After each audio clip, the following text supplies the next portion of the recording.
कितीही मोठं काम आलं, कितीही मोठं संकट आलं तर गोंधळून गेलो नाही.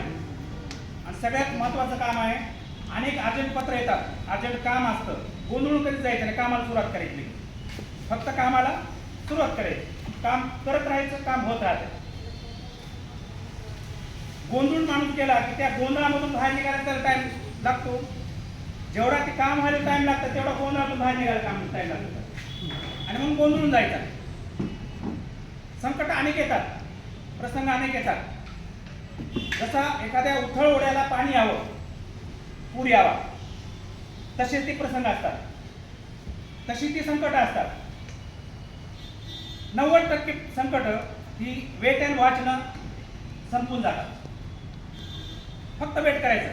जसं त्या उथळ ओढ्याला आलेलं पूर आहे त्यात घुसायचं नाही, थांबायचं, वेट करायचं. अर्ध्या तासामध्ये पूर होतात तर पूर्ण निघून जायचं. नसतात त्याच्यामध्ये जर घुसला तर वाहून जाण्याची शक्यता असते. आणि ही गोष्ट आपण त्या प्रसंगाला पाहून निर्णय घेण्याची असते. कदाचित आपण ते नदी पारही करू शकत असून आपण जर वेट करत बसलो तरी ते चुकीचं होतं कधी कधी. आणि म्हणून असं प्रसंग अवधान राखून आम्ही काम करण्याचा प्रयत्न केला.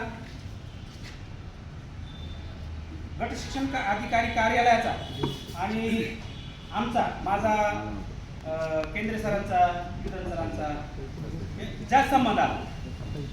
आम्ही प्रत्यक्ष काम जिथे केलं सर्व शिक्षणामध्ये असल्यामुळे म्हणजे इथं कसे प्रसंग येतात, इथं काय प्रसंग येतात आणि काय प्रसंग प्रसंगांना आपल्याला तोंड द्यावं लागतं याचा चांगला अनुभव मला होता. अगदी 2, 3, 4 गट शिक्षण अधिकाऱ्याच्या अंगावर माणसं ठीक आहे. एक प्रसंग तर आता परवाचा शेख साहेब असताना असे भांडण लागले. त्यात लातूर बी लोक आले होते, इथले बी लोक होते आणि लोक परेशान होते, साहेब परेशान होते. गोंधळून गेले साहेब की आता काय होतंय. कारण 10 मिनिटं इथं आलो, 5 मिनिटामध्ये तिकडे झालं.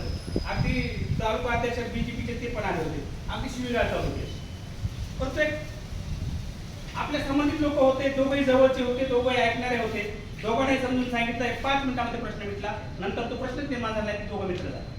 म्हणजे असं मिळून मिसळून एकमेकाला समजून घेऊन आपल्याला काम करायचंय. आपण सगळेजण ह्या खुर्चीला सहकार्य करणारे माणसं.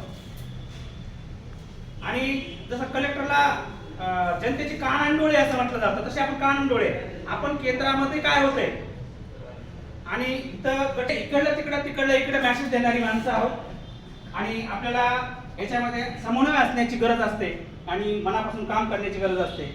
फक्त गोंधळून जायचं नाही, कामाला सुरुवात करायची, काम करत राहायचं, काम होत राहते.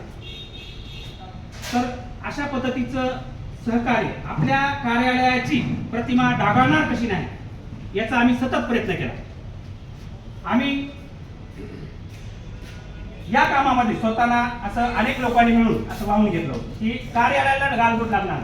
अनेक भांडणं या ठिकाणी मोठे भांडणं झाले, कोर्ट कचेऱ्यापर्यंत झाले.